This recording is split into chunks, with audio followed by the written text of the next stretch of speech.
नमस्कार दोस्तों, आज मैं आपके लिए गोवा की चुड़ैल की एक ऐसी सच्ची घटना की जानकारी लेकर आया हूं जब एक हनीमून कपल को गोवा के बीच पर एक चुड़ैल नजर आई थी।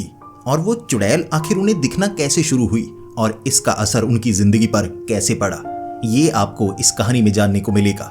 दोस्तों, ये कहानी है बेहद ही खौफनाक और डरावनी। मेरा यकीन कीजिए, आपको भी अंदर तक डर लगेगा। तो हेडफोन लगा लीजिए, कमरे की लाइट्स ऑफ कर लीजिए, क्योंकि ये वक्त हो रहा है डरने का।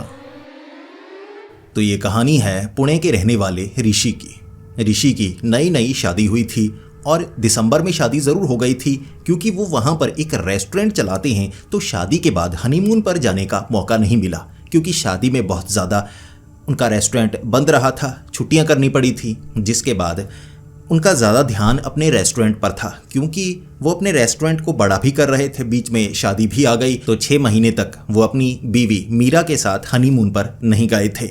लेकिन जून महीने में उनकी बीवी काफ़ी ज़्यादा जिद करने लगी कि हनीमून पर कहीं तो चलते हैं, और ऋषि सरप्राइज़ प्लान कर रहा था। अब ऋषि ने अपनी बीवी को कह दिया कि गोवा में एक दिन जाकर आएंगे, अब वहाँ जाकर वापस आ जाएंगे। लेकिन असल में उसने प्लान 5 दिनों का बनाया था। अपनी बीवी को ले गया वो गोवा में, साउथ गोवा में। वहाँ जाकर उसने सरप्राइज़ दिया कि मैंने तो प्राइवेट विला बुक किया है, प्राइवेट बीच हमारा होगा। क्योंकि जून महीने में वैसे मौसम यहाँ पर ज़्यादा गर्म नहीं होता, लेकिन बारिश काफ़ी ज़्यादा होती है। तो वैसे भी हम तो हनीमून पर आए हैं ना, तो अपने बड़े विला में रहेंगे। वैसे भी बारिश में कुछ घूम भी सकते हैं, हम एंजॉय पूरा करेंगे। तो उसकी बीवी बहुत ज़्यादा खुश हो गई थी। जो केयर टेकर था वो उस घर को दिखा रहा था, बड़ा सा विला बना हुआ, पीछे एक प्राइवेट बीच था और वहां से निकलकर जाने का बड़े बीच में रास्ता भी था। वहां पर कई बड़े विला बने हुए और एक कॉमन बड़ा बीच भी था, वो पब्लिक बीच था। यहां से निकलकर वहां जाने का रास्ता भी था। तो ऐसे मीरा काफ़ी ज़्यादा खुश थी और केयर टेकर ने बताया कि मैं सुबह आ जाया करूँगा, सफाई कर दिया करूँगा, कचरा निकाल दिया करूँगा। आप 5-6 दिन यहाँ पर रहने वाले हैं, अपना इंजॉय कीजिए। इस तरह केयर टेकर को उन्होंने भेज दिया। 12 से 1 बजे तक वो दोपहर के यहाँ पहुँचे थे। पूरा दिन उनके पास था। तो मीरा ने कहा कि ऐसा करते हैं, स्कूटी रेंट पर लेते हैं, साउथ गोवा में जो भी देखने वाली जगह है घूम कर आते हैं। मुझे नेचुरल जगह बहुत ज़्यादा पसंद है, जहाँ पेड़ पौधे लगे हों लेकिन लोग कम हों। भीड़ मीरा को पसंद नहीं थी और ये ऋषि को पता था। तो स्कूटी रेंट पर ले ली, जिसके बाद घूमने के लिए निकल पड़े। कभी कहीं जाते, कभी कहीं। ज़्यादातर जो साउथ गोवा है ये ऑफ सीज़न जून का महीना माना जाता है, तो यहाँ पर भीड़ नहीं होती, बारिश रुक रुक कर होती ही रहती है। ऐसे उन्हें खाली जगह मिल रही जहाँ वो रोमांटिक बातें करते, किसी पेड़ के नीचे स्कूटी लगा लेते, बैठते, बातें करते रहते, किस करते रहते। देखने वाला भी कोई नहीं था, क्योंकि ऑफ सीज़न ये था। तो रात के वक्त वो वापस आए। मीरा कहने लगी, ऐसा करते हैं, हम पानी के करीब बैठते हैं तो पानी पैरों को छूता रहेगा। लेकिन केयर टेकर की बात दोनों को याद आ गई। केयर टेकर ने कहा था कि जब अंधेरा हो जाए ना, समंदर में बिल्कुल नहीं जाना है। रात के वक्त हाई टाइड आता है तो लहरें काफ़ी ऊपर उठने लगती हैं, तो ऐसा ना हो कि लहरों में आप फंसे, क्योंकि ये प्राइवेट विला है, प्राइवेट बीच है आपका, तो कोई आएगा भी नहीं, किसी को पता नहीं चलेगा, तो ये गलती मत करना। तो ऋषि ने मीरा को ये कह दिया। फिर भी मीरा कहने लगी, चलो पानी में नहीं चलते, वहाँ बाहर जाकर बैठते हैं ना, रेत में बैठेंगे और देखते रहेंगे, निहारते रहेंगे, बातें करते हैं। रात का तो वक्त हो चुका है। दोनों जैसे ही रेत पर पहुंचे, बैठे, तो उन्हें सामने एक लड़की नजर आई, जो कि उनके विला वाले प्राइवेट बीच में आई हुई। तो दोनों हैरान हो गए कि यहाँ पर लड़की क्या कर रही है, ये प्राइवेट बीच है ना, तो यहाँ हमारे सिवा कोई और होना नहीं चाहिए, ये लड़की क्या कर रही है। ये मीरा ने ऋषि को पूछा और ऋषि कहने लगा, वैसे उसने बताया तो था कि प्राइवेट बीच है ये, लेकिन पब्लिक बीच भी पास में है, तो कोई पब्लिक बीच से आ गया होगा, या ऐसा भी तो हो सकता है कि कई विला के लिए ये वाला प्राइवेट बीच हो। तो अब तो केयर टेकर से पूछना होगा, कल पूछूंगा, ऐसे किसी को परेशान भी नहीं कर सकते। और सामने ना कुछ पत्थर थे पानी के बीच में, तो हाई टाइड ज़रूर आया हुआ था, लेकिन वो लड़की पत्थर पर बैठी हुई। और मीरा ने कहा, उसे बता तो दो, हाई टाइड है, पानी काफ़ी लहरें ऊपर उठ रही हैं, ऐसा ना हो वो पानी में बह जाए। तो जो ऋषि था कहने लगा, देखो ऐसे मैं बात नहीं करूँगा। ऋषि थोड़ा शाय था, ऐसे लड़कियों से बात नहीं करता था, अनजान से बात करने में थोड़ा सा झिझकता था। तो ऋषि ने कहा, नहीं ऐसा करेंगे, केयर टेकर से बात कर लेंगे कि यहाँ क्या सच में कोई और आ सकता है या नहीं, उसने तो हमारे लिए कहा था। तो उस रात कुछ समय वो बैठे रहे, बातें करते रहे। वो लड़की बिल्कुल सामने उस पत्थर पर बैठी रही, दूसरी तरफ सामने समंदर की तरफ वो देखे जा रही थी। ऐसे पहली रात निकल गई। सुबह के वक्त जब केयर टेकर आया तो केयर टेकर से वो बात कर रहे। केयर टेकर ने सबसे पहले सफाई की और वो उसके साथ ही थे और उससे पूछ रहे थे कि ये प्राइवेट बीच है हमारा, क्या यहाँ और कोई आ सकता है या नहीं आ सकता। तो उसने कहा नहीं, आपने ये विला बुक किया है ना, तो ये प्राइवेट बीच है आपका। मैं आपको पूरा दिखा देता हूँ। पहले मैं दिखा नहीं पाया क्योंकि आपने कहा था कि आपको थोड़ी जल्दी है, आपने बाहर भी जाना है। तो उस केयरटेकर ने दिखाया कि देखिए, इस विला की एक दीवार जो बीच की तरफ जाती है वो पीछे इस तरफ भी बनी हुई है, इस तरफ भी बनी हुई है, इधर दरवाजा है। तो यहाँ से आप आगे पब्लिक बीच की तरफ भी जा सकते हैं। एक ओपन बीच भी है, सब विला के साथ जुड़ा हुआ, लेकिन प्राइवेट बीच भी अपने अपने अलग अलग सबके हैं। तो यहाँ पर आपके प्राइवेट बीच में कोई और नहीं आ सकता, ये आपको ध्यान देना होगा। अगर कोई आता है तो आप बता सकते हैं, उसे कह सकते हैं कि प्राइवेट बीच है। हो सकता है पीछे वाला दरवाज़ा खुला रह गया हो तो पब्लिक बीच से निकलकर कोई इस तरफ आ गया, लेकिन आपको ध्यान रखना है ये प्राइवेट बीच है, आपकी संपत्ति है इस समय, तो किसी को यहाँ आने मत दीजिएगा। इस पर मीरा ने ऋषि को कह दिया, देखिए मैंने कहा था आपको, उससे बात कर लीजिए, कोई बात नहीं, अगर दोबारा कोई नज़र आया हम उससे बात करेंगे। तो केयरटेकर ने पीछे वाला हिस्सा भी दिखा दिया कि ये देखिए, ये छोटा पूल है, इसमें भी आप नहा सकते हैं। बड़ा पूल जो पब्लिक पूल है वो आगे बना हुआ है, वो भी प्राइवेट बीच ही है एक तरह, लेकिन ओपन है, बाकी सब विला के लिए। ये बिल्कुल आपका प्राइवेट है, यहाँ पर तो आपकी इजाज़त के बिना ये 5-6 दिन कोई नहीं आ सकता। अगर मैं आना चाहूँ तो आऊँगा, आप चाहें तो मैं भी नहीं आऊँगा। तो ऐसे ही उन्हें बता दिया और ऋषि को लगा कि बात तो इसकी सही लगती है। दिन के वक्त फिर से स्कूटी पर वो कुछ जगह घूमे, शाम के वक्त वापस आ गए और रात को खाना खाने के बाद उन्हें लगा था कि वहाँ रेत पर बैठते हैं। जैसे ही वो रेत पर बैठे तो सामने उस पत्थर पर बैठी वैसी ही एक लड़की उन्हें नजर आई और ऋषि को लगा ये वही वाली लड़की है जो पहले नजर आई थी। मीरा ने कह दिया, ये तो फिर से आ गई, लगता है किसी और विला में ठहरी होगी या किसी और रेंटेड रूम में रुकी हुई होगी और प्राइवेट बीच देखकर यहाँ पर आ गई। कहिए जाकर उसे, ऐसे थोड़ी ना आ सकते हैं आप प्राइवेट बीच में। दरवाज़ा साइड वाला जो दीवार का है आपने बंद नहीं किया होगा। ऋषि अब सीधा उस लड़की से बात करने के लिए आगे बढ़ने लगा। अब वहाँ लहरें काफ़ी ज़्यादा उठ रही थी, 1-2 पत्थर ऐसे छोटे छोटे बने हुए थे जैसा कि बीच पर होता ही है। तो उन पत्थरों पर वो लड़की बैठी हुई, ऋषि जैसे ही पास गया, अब पास जाकर देखा तो उस पत्थर पर कोई लड़की थी ही नहीं। या तो उसने पानी में छलांग लगा दी हो, या हो सकता है ऐसे हाई टाइड में तैर कर जाएगी, क्योंकि यह काफ़ी ज़्यादा खतरनाक होता है। तैराक कोई कितना भी बड़ा हो, हाई टाइड में घुसने की कोशिश कोई नहीं करता, ये एक पागलपन होगा। तो जो ऋषि था देखने लगा, अरे लड़की कहाँ गई। तो पीछे मीरा भी थी जो रेत पर काफ़ी आगे तक आई हुई, वो भी देख रही कि कहा आपने या नहीं, वो निकल गई, पानी के रास्ते चली गई, ये कैसे हो सकता है। तो ऋषि काफ़ी समय देखता रहा, फिर ऋषि को लगा कि यहाँ से तैरकर निकल गई होगी, इसकी तो कंप्लेंट करनी होगी, ऐसे काम नहीं बनने वाला। फिर ऋषि पीछे की तरफ आने लगा कि लड़की तो यहाँ पर है नहीं। जैसे ही ऋषि की नज़र मीरा पर पड़ी, मीरा रेत पर थी, अब पीछे विला के अंदर सारी उन्होंने लाइट जलाई हुई थी। एक तरफ पर्दे थे वो हटाए हुए थे जहाँ पर कांच लगा हुआ जिससे सी व्यू साफ नजर आता।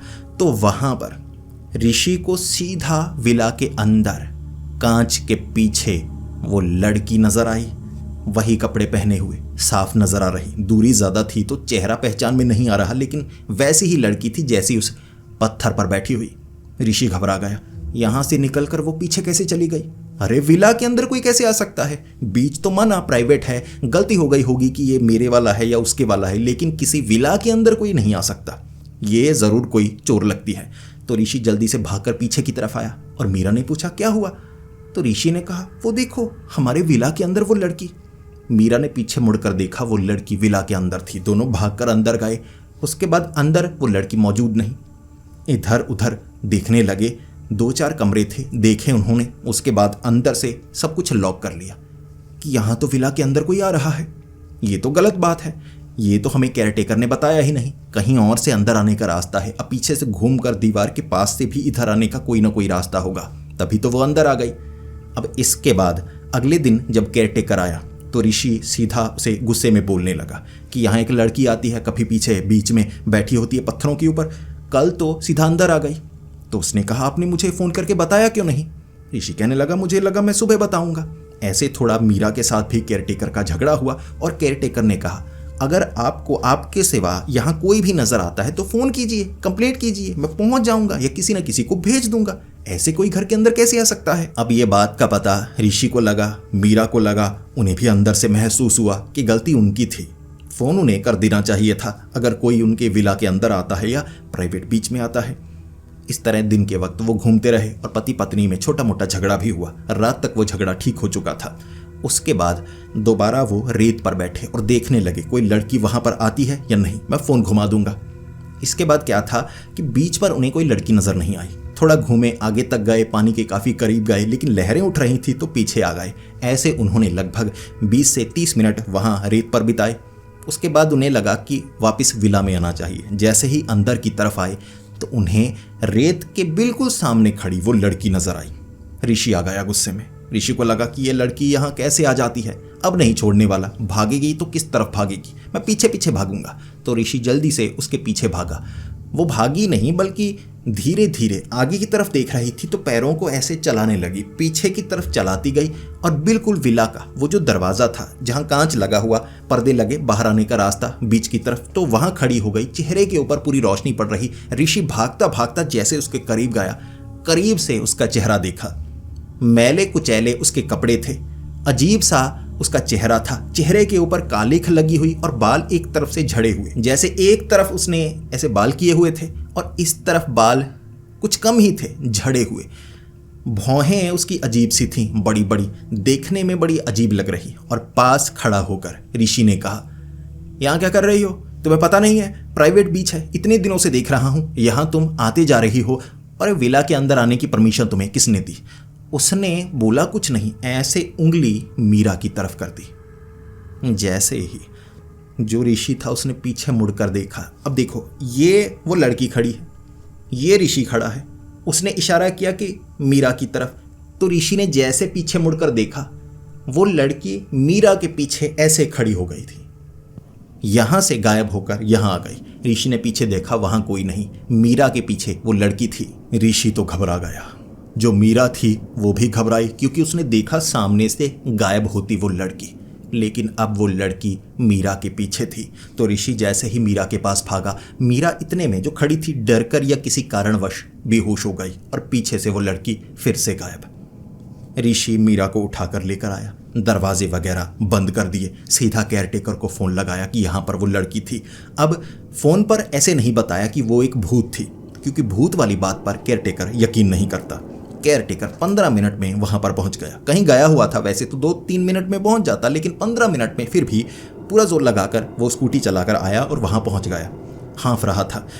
तो जैसे ही उसने पूछा कि क्या हुआ, वो लड़की आपको नजर आई, यहां आई हुई थी, तो जो ऋषि था उसने कहा कि मेरी बीवी बेहोश हो चुकी है, उसके सर पर पसीना आए जा रहा है, घबराहट हो रही है, हमने एक भूत को देखा, आपने बताया नहीं कि ये जो जगह है ये भूतिया है। तो केयरटेकर ने कहा, ऐसा यहाँ पर पहले कभी हुआ ही नहीं, आप कैसी बातें कर रहे हैं। आप ऐसा कीजिए, जो वेबसाइट है जहाँ पर हमारा होटल लगा हुआ है, आप रिव्यूज़ चेक कर लीजिए, किसी ऐसे से पूछ लीजिए जो यहाँ इस विला में रहा हो। तो जो ऋषि था उसने जहाँ से इस विला को बुक किया था उससे बात की, भाई ये विला तो भूतिया है, यहाँ पर हमें एक औरत नजर आई, शायद वो चुड़ैल जैसी थी, भयानक दिख रही थी, भाई एक जगह से गायब हो रही। जैसे ही मेरी बीवी के पीछे आई वो गायब हो गई। अब मेरी बीवी काफ़ी ज़्यादा घबराई हुई है, उसके सर से पसीना बहे जा रहा है, उसे थोड़ा सा बुखार भी है, दवाई दे दी है मैंने। तो जिससे इस विला को बुक किया था उसने कह दिया कि भैया देखिए मैं रिफंड तो नहीं करवा सकता, जगह भूतिया नहीं है, मैं कई लोगों को वहाँ पर भेज चुका हूँ, जिस विला को आपने बुक किया है मैं इससे पहले भी बुक करवा चुका हूँ, ऐसी घटना कभी नहीं हुई। आप ऐसा कीजिए, मैं आपको एक और जगह बताता हूँ, आप वहाँ चले जाइए, प्राइवेट बीच तो नहीं होगा लेकिन विला की तरह है, आपको अच्छा लगेगा। तो वहाँ से सामान निकलवाया उस केयरटेकर ने, एक नई जगह शिफ्ट करवाया। अब वहाँ पर मीरा पहुँच चुकी थी और ऋषि ने मीरा को कहा, भूत वूत वाला चक्कर दूर हो गया, अब वो भूतनी नजर आने वाली नहीं, वो चुड़ैल नजर आने वाली नहीं। लेकिन उस रात उन्हें अपने कमरे में मीरा के पीछे वो नजर आई। पहले तो मीरा पीछे की तरफ देख रही थी, अचानक ऐसे पीछे की तरफ आंखें करके वहीं देखती रह गई और पीछे से वो जो लड़की थी, बेड बिल्कुल साथ में लगा हुआ था, दीवार के बीच से निकली हुई थी, जैसे इतनी जगह से निकलकर आधी बाहर निकली और मीरा के अंदर घुस गई। ये देखा ऋषि ने अपनी आंखों से। अब वो घबरा गया, उसकी बीवी जिसकी आंखें ऊपर की तरफ चढ़ गई। ऐसा लग रहा था उस चुड़ैल के वश में उसकी बीवी हो। और यहाँ पर भी वैसी घटना हुई, नई जगह पर। फिर क्या था, अब जो ऋषि था गोवा से निकलना चाहता था। उसे लगा कि होटल के कारण ये सब हुआ होगा, लेकिन उसकी बीवी 2 आवाज़ों में बात कर रही। जैसे मेरी भारी आवाज़ है, मर्दों की भारी आवाज़ होती है, औरतों की पतली आवाज़ होती है, लेकिन जो कहते हैं किसी भूत प्रेत के वश में होता है, उसके गले से 2 आवाज़ें निकलती हैं। एक तो उसकी अपनी, एक जिसके वो वश में होता है। 2 आवाज़ें एक साथ निकलती हैं। तो ऐसी आवाज़ उसकी बीवी के गले से निकल रही। तभी समझ में आ गया था ऋषि को कि ये उस चुड़ैल के वश में है, वो इसके शरीर में गई है। तो सबसे पहले तो यहाँ से हमें किसी बाबा के पास जाना चाहिए। तो सीधा गाड़ी निकाली ऋषि ने, अपनी बीवी को सबसे पहले एक बाबा जी के पास लेकर गया। अब यहाँ पर उनका परिवार समय समय पर आता रहता था, भरोसा बहुत ज़्यादा था। तो सबसे पहले अपनी बीवी को लेकर वहीं पर पहुँचा। ज़्यादा भीड़ नहीं रहती थी वहाँ पर। और उस बाबा जी को दिखाया मीरा, जो अजीब अजीब हरकतें करने लगी थी, सर घुमाने लगी थी, आंखें ऊपर की तरफ चढ़ा लेती, जीभ बाहर की तरफ निकालती, और जब बोलती 2 आवाज़ों में बोलती, और हर बार हंसती रहती, ऐसे पागलों जैसी हरकतें करती रहती। और जब बाबा जी ने मीरा को बिठाया, झाड़ फूंक की, और फिर सवाल पूछे कि तुम्हें क्या चाहिए, उसने इशारा कर दिया ऋषि की तरफ। चाहे जो भी बात पूछो, वो इशारा करती ऋषि की तरफ। ऋषि ने पूरी बात बताई थी कि कैसे इसने उंगली की थी पहले मीरा की तरफ, उसके शरीर में चली गई, अब ये उंगली कर रही है मेरी तरफ, शायद मेरे शरीर में आना चाहती होगी। बाबा ने यही पूछा था दोबारा मीरा से, या उसके अंदर की उस चुड़ैल से, क्या तुम्हें अब ऋषि का शरीर चाहिए, तुम अब इसके शरीर में आना चाहती हो? और उसने अब जवाब दिया, मुझे इसका शरीर नहीं चाहिए, मुझे ये चाहिए। वहाँ मीरा, जिसके अंदर वो चुड़ैल थी, उसने खुद बताया कि कहाँ से उनका पीछा करना उस चुड़ैल ने शुरू किया था। पहले दिन जब वो गोवा में आए थे, उस विला में कोई चुड़ैल थी ही नहीं। स्कूटी लेकर वो निकले थे, खाली जगह पर रुकते, पेड़ के नीचे रुकते, तो वहाँ पर रोमांस करने लगते, बैठते, बातें करते। तो ऐसी ही एक जगह, जहाँ अजीब जगह होगी, पुरानी बंजर जगह, वहाँ एक पेड़ के नीचे उन्होंने स्कूटी लगाई, दोनों बैठ गए, बातें करने लगे, किस करने लगे। अब उस पेड़ के ऊपर चुड़ैल रहती थी, चुड़ैल का वश उस जगह पर था, और वो चुड़ैल बनी भी अपनी कुछ अधूरी इच्छाओं के कारण थी। वो कुंवारी थी और उसकी मौत एक दुर्घटना के कारण हुई। ये मीरा के गले से उस चुड़ैल ने खुद बोला था, वो भारी आवाज़ में। तब इन दोनों को देखने के बाद उसे ऐसा लगा जैसे ऋषि के अंदर वो अपने प्यार को पा सकती है, इसीलिए उनका पीछा करना शुरू किया। और समय लगता है किसी के शरीर में आने के लिए, जब उसे थोड़ा कमज़ोर किया जाता है। तो 2-3 दिनों बाद वो मीरा के शरीर में आई, और अब वो ऋषि को चाहती थी, ना कि उसके शरीर के अंदर आना। मीरा के अंदर रहकर वो ऋषि को पाना चाहती थी, क्योंकि वो कुंवारी थी, वो किसी से प्यार कर नहीं पाई। ऋषि के अंदर उसे अपना प्यार देखा था, जैसे वो रोमांस उस पेड़ के नीचे कर रहे थे। उसे लगा ऐसा प्यार मुझे भी मिलना चाहिए। फिर क्या था, बाबा ने झाड़ फूंक की और कहा कि छोड़ दे इस बच्ची को, इन दोनों का प्यार सच्चा है, तू भी इनके प्यार को तोड़ना चाहती है, तू इससे इसका प्यार छीनना चाहती है। वो चुड़ैल बाहर निकलना नहीं चाहती थी, वो शरीर पर कब्जा करना चाहती थी, हमेशा के लिए ऋषि को पाना चाहती थी। लेकिन उन बाबा के पास भी ऐसी तरकीबें थी जिससे वो निकाल सकते थे किसी के अंदर कोई चुड़ैल का वास हो तो। उसके बाद क्या, बाबा जी ने झाड़ फूंक की, हनुमान चालीसा पढ़ने लगे, ऋषि भी हनुमान चालीसा पढ़ने लगा। और ऋषि को बाबा जी ने कहा कि अब तू इसे गालियाँ निकालना शुरू कर दे, चाहे मीरा हो या मीरा के अंदर जो भी हो, तुझे ऐसे दिखाना है कि तुझे ना तो मीरा पसंद है, ना इसके अंदर जो है वो पसंद है, तो दूर चला जाएगा हमेशा के लिए, ऐसा कहना होगा। ऋषि ऐसा कहता गया और उसके शरीर के अंदर से वो चुड़ैल का वास निकाला गया। बाबा जी ने सर पर विभूति मली और उस विभूति को बालों के जरिए एक बोतल में डाल दिया। अब उस बोतल के अंदर जो राख थी वो हिल रही थी, ये चुड़ैल थी जो बोतल के अंदर थी। बाबा जी ने उसे कैद किया। मीरा के अंदर से वो चुड़ैल जब निकली, मीरा पसीने से तरबतर, जैसे किसी बड़ी बीमारी से हम बाहर निकलते हैं तो बहुत ज़्यादा शरीर थका हुआ होता है, तो इस तरह हमें नींद ज़्यादा आती है। तो मीरा उसके बाद सो गई। ऐसे गाड़ी में बिठाया मीरा को, और बाबा जी ने एक धागा बांधा कलाई पर और कहा, अब चले जाओ, अब यहाँ पर भी कुछ समय मत आना, मैं इसका कोई ना कोई इलाज कर दूंगा। ऐसे बाबा जी ने उस चुड़ैल को कहीं और भेज दिया, खत्म कर दिया, क्या किया कभी बाबा जी ने बताया नहीं। लेकिन ऋषि और मीरा जिस मुसीबत में थे वो उस मुसीबत से निकल पाए। घर में उन्होंने बता दिया था तो घर में चिंता बहुत समय तक रही। 1 महीने तक उन्हें लगता रहा कि मीरा के साथ कुछ बुरा हो रहा है, क्योंकि शरीर में कुछ बदलाव आए थे, चोट लगी थी, मानसिक तौर पर भी वो काफ़ी निराश सी हो गई थी। लेकिन धीरे धीरे सब कुछ ठीक होने लगा और 1 महीने बाद उनके घर के हालात बिल्कुल सामान्य हो गए। लेकिन उन्हें ये भी समझ में आया, कहते हैं ना कि प्यार थोड़ा प्राइवेट चीज़ है, तो अगर कोई इस तरह से प्यार दिखाता है या कुछ और करता है किसी अनजान जगह पर, बंजर हो सकता है उस पेड़, उस बंजर जगह के साथ कोई भूतिया चीज़ जुड़ी हो और उसकी एक लालसा हो, उसका एक मोह हो, उसकी कोई इच्छा हो जो अधूरी रह गई हो और सामने उसे वैसा कुछ नज़र आए तो कहते हैं उसकी तरफ आकर्षित होती है। ऐसा ही कुछ मीरा और ऋषि के साथ हुआ था, लेकिन मुसीबत टल गई। तो अब आप बताइए आपको ये कहानी कैसी लगी, प्लीज़ कमेंट्स में ज़रूर बताइएगा, क्योंकि मुझे आपके कमेंट्स पढ़ना बहुत अच्छा लगता है। इससे मुझे पता लगता है कि आपको क्या पसंद आ रहा है और आप क्या पसंद करोगे अगर मैं कुछ नया लेकर आऊँ। टॉपिक डिस्कशन भी आप कर सकते हैं, खास टॉपिक जिस पर आप वीडियो चाहते हैं नीचे कमेंट्स में आप बताने की कोशिश करें, और जिन्हें वो पसंद है उसके नीचे कमेंट कर सकता है या उसे लाइक कर सकता है। इससे मुझे पता लगेगा कि आपको क्या ज़्यादा पसंद आ रहा है। ऐसी कहानियाँ अगर आपको पसंद हैं तो हमारे इस चैनल को सब्सक्राइब ज़रूर कर लें। तो मिलते हैं अगली वीडियो में, तब तक के लिए डरते रहें।